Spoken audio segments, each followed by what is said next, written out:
Are you using Google Keep to help with note-taking in meetings, lists, reminders? Do you want to take a list from Google Keep and transfer it to a Google Doc? Make a doc from your Keep note in one easy step.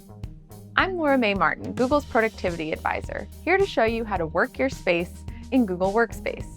Today we'll show you how to make a doc from your Keep note. Click on Google Keep in your side companion panel. From there, click and drag your note and drop it into a doc.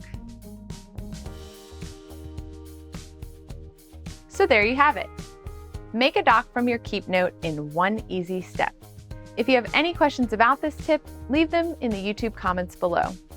Looking for more tips just like this?